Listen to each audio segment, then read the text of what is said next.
decisions for the budget and taxes and stuff like that. Wanted to kind of pull back a little bit, stop focusing so much on city government, and focus on some things that you can control right now.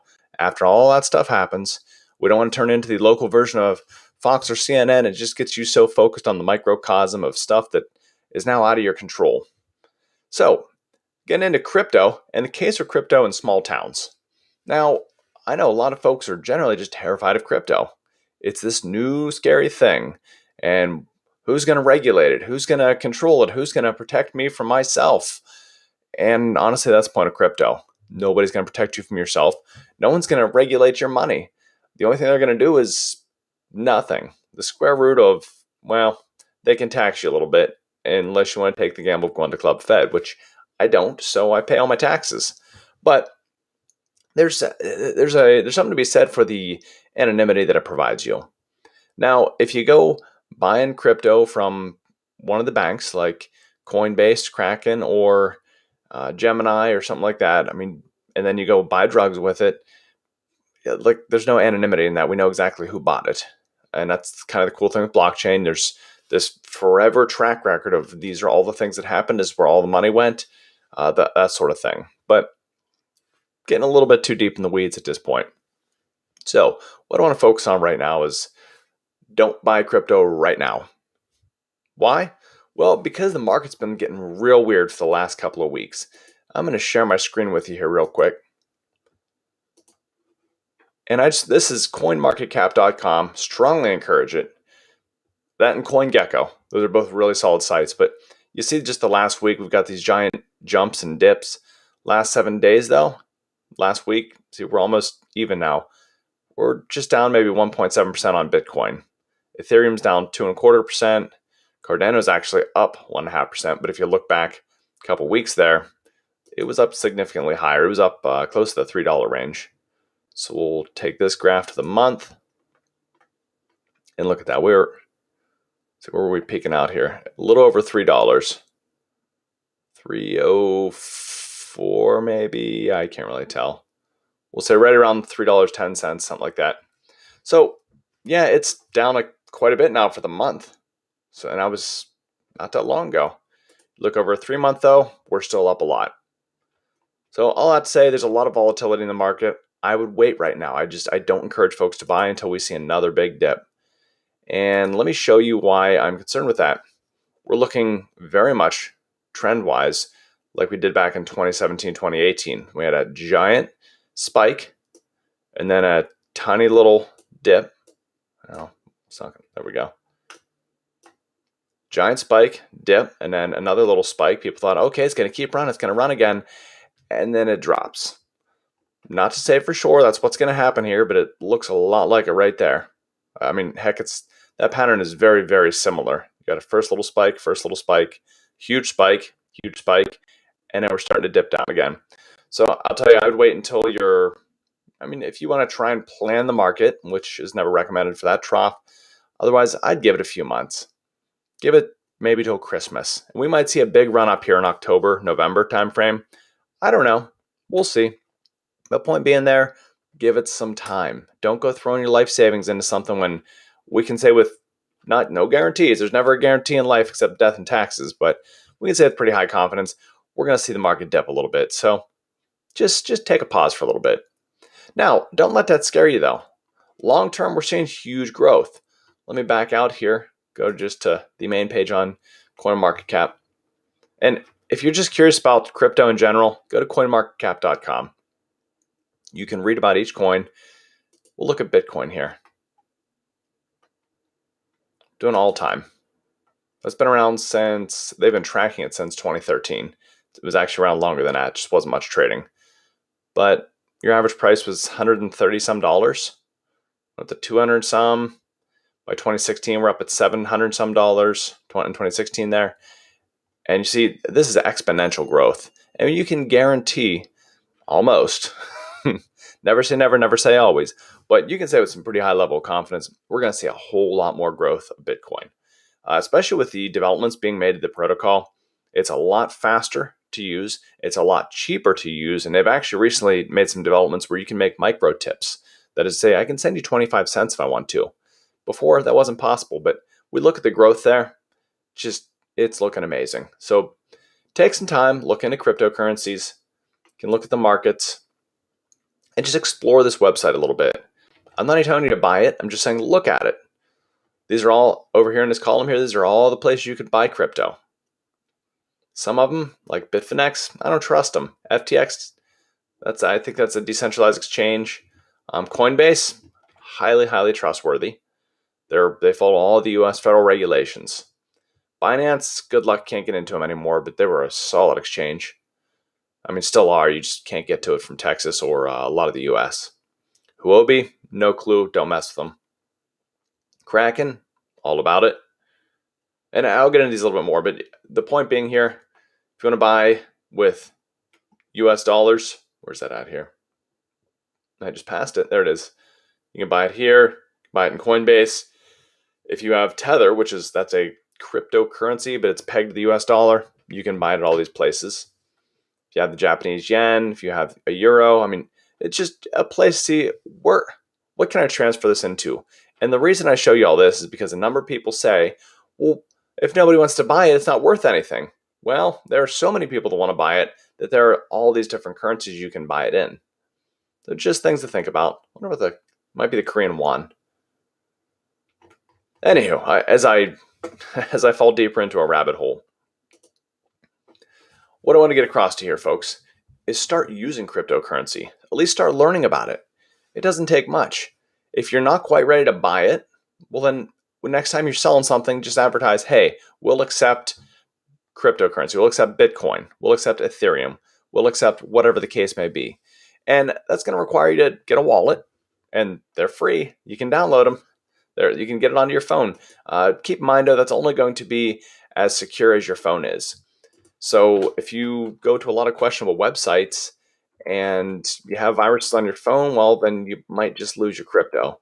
If you maintain good computer hygiene and you're not going to questionable websites, you can maintain updated software, you have an updated phone, don't worry about it. Also, if it's $20-$40, do you care that much? I mean, I don't want to just give away $20 or $40, but just to start learning how to use it, why not? See how it works. And that's the thing. Most people aren't gonna, in the exploitation range there, hackers, whatever you want to call it. Those folks aren't looking for $20-$40. They're looking $20-$40 million. So you're low hanging fruit, not really worth their time a lot of times. But if you are looking for a mobile wallet, I'll share this with you real quick here. I strongly encourage you to check out Exodus. So just go to exodus.com. That's a really solid wallet. They hold a ton of different currencies. Just go check them out. And just kind of look there, and this is just sort of the picture of their wallet GUI. I believe that's a Mac, their screenshot there. But you can exchange stuff on it. You might be able to buy stuff on it as well. I don't use it too much. And so, as far as getting started with crypto, I use CoinEx. So I'll post a link to them down in the bottom of the show notes here. But strongly encourage you to just check them out if you want to get into trading at all, or if you just decide, I want something a little bit more obscure. I can't find it anywhere, but say I really like the privacy of Pirate Chain. I can't get that many places. CoinEx has it. CoinEx is really easy to use, and you can set it up with your bank account so you can buy and sell crypto, put it in your bank account, take money out of your bank account, all those sorts of things. I really like CoinEx. They're super easy to use. Also, if you just don't want to deal with all the regulations of know your customer, anti-money laundering stuff, all the crap you have to deal with at a bank, Coinbase, Kraken, go to CoinEx. It's an easy place to start. With that, let me backpedal now, get back to where I was starting here. Start using crypto now. And that can be, again, as simple as saying, I'll take crypto. And now you might be wondering, why? Why would I accept crypto? Why would I want to do anything at all with this? I can't pay my rent in crypto. Yet. You can't pay your rent yet. And that's the big thing. We are out very rapidly moving to a state of economy where everything will be done in a digital currency. The Federal Reserve and some of the central banks there have really gotten behind a lot of white papers and discussions in a central bank digital currency. The reason they hate Bitcoin, Ethereum, all these big name cryptocurrencies is because they can't control it. They can't inflate it. They can't keep blowing it up into trillions of dollars. They can't print 20% of the currency in 1 year just to avoid a complete economic collapse as they collapse the economy by shutting down the economy. So they hate it. They absolutely hate it. But what they do want is essentially a digital currency version of the dollar that they can manipulate, destroy your savings by printing all that money. They like those sorts of things because it benefits them. It benefits the folks on top. But if you want to get around that, you really need to get ahead and get your own cryptocurrency. Start using it. Learn how it works. You will, within 20 years, I highly suspect all of us will be using a cryptocurrency of some sort. It'll probably just be a centralized one that the federal government controls, or China or Russia or OPEC or something to that respect. Heck, maybe Amazon's the one that controls our money. Who knows? But yeah, point being, you really want to learn about it now. You don't want to be the person using a typewriter 30 years into Microsoft Word. It just doesn't make sense. Also, if you refuse to use it at this point, you're also going to be one of those people that said, I wish I had known about Microsoft when I was investing back in the 70s or whenever in the 90s or whatever the case may be. I wish I had known about Disney. I would have bought those stocks.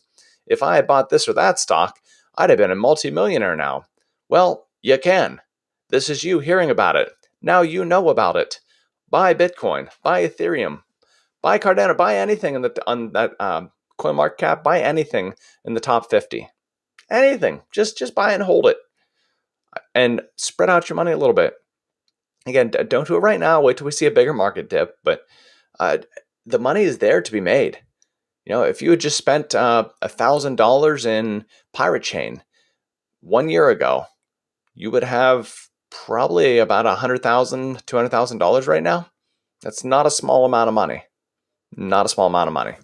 So just things to think about. Heck, if you had put $100 into it, it went from last year was about 8 cents. Right now it's somewhere around $3. You figure the math out on that. A lot of money you could be making. Just buy a little bit and hold it. Same thing with Monero, same thing with Bitcoin, same thing with Ethereum. All this stuff is it's going up, but just dollar cost average or wait for a big dip and then throw some money in. And it's going to go up, it's going to go down. If you can't control your emotions enough to just turn it off and walk away for a couple of years, then maybe you shouldn't. If you're going to use it for currency, which I strongly encourage as well, we'll get something that's good for that. So Bitcoin Cash, super easy to buy and sell in. Pirate Chain, super easy to transact, to buy and sell. Same thing with Monero.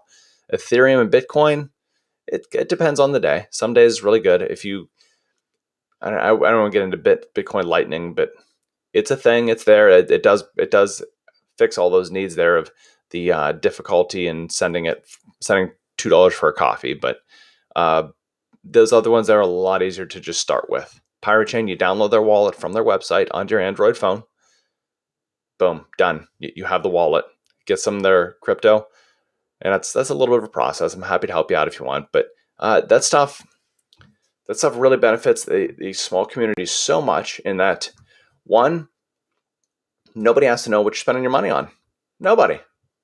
I like privacy. I'm a super open person too. Like, if you want to talk, we'll talk about all sorts of things happen in my life, but I still like privacy. I share what I want to share with who I want to share with, not just anybody. And even having a show, I share my face, share my identity, share all those things. And at the end of the day, I've shared what I wanted to share with who I wanted to. With spending, some people don't want to share anything. I know a lot of folks that are very, very private. They just don't want anybody in their business. That's okay. With this sort of thing, you can do that. With Pirate Chain and Monero specifically, those are two cryptocurrency and all this stuff's in the notes. But Pirate Chain and Monero, RARR is the symbol for Pirate Chain. Monero is XMR. And why these are so cool? Because I can pay you, you can pay me. All sorts of transactions. Nobody freaking knows anything. Completely private. The encryption on this stuff is incredible. Now, if you're still really confused about why we want Bitcoin, why we want cryptocurrency in general, or if you just want a cool book to introduce your kids to the concept and get them running on it, there's a really good book, got it for my kids. We read it together once. We're about to read it a second time. But teach them about hard money and introduced him to crypto with this cool children's book, and it's in the show notes there. It's called Bitcoin Money: A Tale of Bitville Discovering Good Money, and that gets into inflation. It gets into, and it's from a very, very basic level with great illustrations. It gets into how bartering was the initial, go-to, and then how you had to deal with the arbitrage there of buying and selling things with haircuts and lawn mowing and pictures, and it just doesn't work. So you have to have a currency, that common denominator of everybody will accept it, and that's where we're getting to with crypto. And so, just it's all right for adults too. It helps you understand some of those fundamental things, but it's also great for kids, just because it's a little bit more fun, and the pictures, it'll keep your interest a little bit more for the young ones. But just a good place to start. Again, the link's in the show notes. Now, I know there's some folks freaking out about getting tracked down by the FBI or getting involved with drug trades or something like that. There's all kinds of nonsense, but it's all FUD, fear, uncertainty, and doubt. So people are just terrified of the unknown. And a lot of this has been started recently because Coinbase made a deal with Homeland Security, and they're offering an analytic tool. So any cryptocurrency outside the privacy ones is a ledger.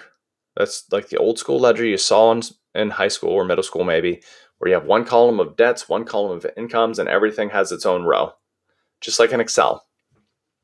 Well, I can see where every single, say you break a dollar into pennies, or a dollar is composed of 100 pennies, you can track where every single penny has ever been. So something with like Bitcoin or Ethereum, you can see where every single part of that dollar has ever been. So if I see it went from Ted to Carl, Carl had 32 cents, but I know the origin and where every single one of those pennies that made his 32 cents came from. And I can see everywhere they split off and go to again. I can see exactly where its wallet is. Now you can still maintain some anonymity with that, because let's say I start accepting Bitcoin for everything I sell on Craigslist and Facebook Marketplace and Nextdoor and all that stuff. Well, eventually I make enough I've got a couple $1,000s in Bitcoin. And now I start buying things with Bitcoin. Well, now, sure, you can see where all of it came from and where all it went to, but you don't know who I am, because I've never taken any money from one of those banks to my Bitcoin wallet. It's kind of like cash. Sure, we know everywhere the cash has been as soon as it hits a bank, because they scan all the serial numbers. And so we see from bank to bank, but everyone in between, we have no idea where that's been. Sure, you can dust it for fingerprints or something, but that's not super reliable. And so that's the cool thing about the anonymity there. Now, again, as soon as you send that to a bank, so whether it be a CoinEx or a Coinbase, a place where you buy your crypto or sell your crypto, well, then it's linked to you. But everyone in between, nobody knows who they are. Just random people exchanging, just like dollar bills. So you can have total anonymity, and you can not have anonymity. It depends on how you operate. And it's a lot easier to be tracked, because that data doesn't go away. And so some folks get worried about that, but I would say don't worry about it. Don't commit crimes. That's the easiest way to not worry about it, but folks are just freaking out about nothing here. Now, I want to wrap up here with saying, start using crypto. Start learning about it today. We are planning a meetup here in the near future. I'm thinking Las Palmas, because nobody's freaking open anymore. That new Italian place, I think Tommy's or something like that, Tony's, something right off of Teal in College, might have it there if they're open. They haven't been open a whole lot lately, but it's just going to be to sit down and talk about cryptocurrency, to sit down and go over some of these websites with you. And before I cut out today, I do want to show you, I'm going to share my screen here again. I do want to show you the places you can go to buy crypto and some of the places you can go to learn about crypto. So as I mentioned there, starting from the beginning. Oh, don't want that one. Where's it at? I think I must have taken it down. Oh, well, CoinMarketCap or CoinGecko. Check out both of those. If you want to buy crypto, Coinex.com, by far my favorite. We've also got Coinbase.com. They're so stinking easy to work over Coinbase. You just download them on any phone. It works just like Coinex, but this is the real like idiot proof. Literally anybody can do it. Your child can do it. Once you get to Coinbase Pro, you get into trading. It gets a little bit more complicated. They show you these complicated charts and that scares a lot of people off. So I say start with Coinbase, start with Kraken. There's another site called Gemini. I'll bring that up for you. Gemini.com. These are highly reliable, highly trustworthy sites. Go to any one of these. And something I told my mom to do is just whatever money you're going to put into crypto, get it loaded onto this platform. Just let it sit there. When you see a big drop of 20, 30%, and you feel, okay, this is a good time to buy, buy. Because the thing is, and this is the biggest reason I hate banks, this is the biggest reason I love crypto. Boom, just like that, it executes. Trying to get money out of your bank account is almost impossible. It takes so stinking long. And then it goes onto one of these platforms, and maybe they decide, federal government's going to slap us on the wrist. We need to double check and triple check that this person is actually who they said they were, and they still have a driver's license proving it. So we're going to lock you out of your account. Huge pain. So after you buy it, send it on off to your Exodus wallet. And this is where you download it on your phone. You can download it on your computer, download it in multiple places. Keep your private key secure. Don't lose it. Otherwise, you lost the keys to your money. But send it off to your wallet. That way, nobody can lock you out of it. And so no matter how angry the bank is with you, no matter how angry whatever government entity is at you, they can't steal your money. They can't keep you from your money. It's on your private wallet that you control. Nobody can save you from it. Nobody can save you from yourself and losing it, but you have complete and total control of it. And one story to better illustrate this, there was a gentleman, part of a larger community I'm involved in, up in I think it was Massachusetts. The state of Massachusetts said, you owe us a bunch of money in back taxes. They froze all of his bank accounts. Guy owns a business, has a family, trying to survive. Every time any money goes into his bank account, well, the state government steals it and freezes it. So he's literally starving, homeless, and his business is shutting down. Can't get an attorney to fight it because they have all of his money. Attorneys don't work for free, weird enough. They also don't work on the promise of money, weird enough. So this guy is screwed. The government just bending him over saying, you made us mad, so we're going to make you pay no matter what. Well, how he got around that? A bunch of members of the community contributed a bunch of Ethereum to his wallet. So he decided he went with Ethereum instead of Bitcoin. But folks donated a couple $1,000s of Ethereum to him. That was enough to keep his family off the streets, eat. And guess what? The federal government, the state government, no government can stop that. So all he had to do is find people nearby to either accept Ethereum or give him cash for Ethereum so he could pay his rent, so he could buy food and keep his business running. And then they continued to donate that Ethereum until he got enough for an attorney to then stop that. But it was like a year and a half where he had to live on cryptocurrency. He had to live almost completely off the grid because the government said, this is just how we do things. Sucks to suck. The guy was freaking broke. I mean, that's a real crap way to go, but that's one of the benefits of cryptocurrency. Nobody can stop it. You're there. You have your own wallet, and yeah, good luck. We need to confiscate your cryptocurrency. What cryptocurrency? In this wallet. Sorry, I lost the keys. Sorry. I'm sorry. That's about it. Prove that I remember my keys and didn't lose them. Give it to us. Give you what? I forgot. That's all there is to it. So yeah, just kind of wanted to illustrate that a little bit more, folks. But with that, again, I'm looking for a meetup. So please reach out on Float. That's Josh R over on Float. Divine Independence on YouTube. Divine Independence on Library and Odyssey. Happy to talk to you, folks. Reach out in the comments. Whatever floats your boat. I'm on Nextdoor as well. I'm sure you've seen me on Nextdoor. I'm quite active in the Divine area here. So reach out, folks. Let's get this meetup scheduled. I'm just waiting on a few more folks to come together and really express the interest, want to get involved and do something. But boy, everyone's kind of in a weird place lately and sort of been not really engaged in a whole lot. On that note, though, Food Truck Friday was pretty awesome. So maybe I'll just do something at the VFW on a Food Truck Friday because those have been very successful. With that, folks, that's all I got for today. Have a good one.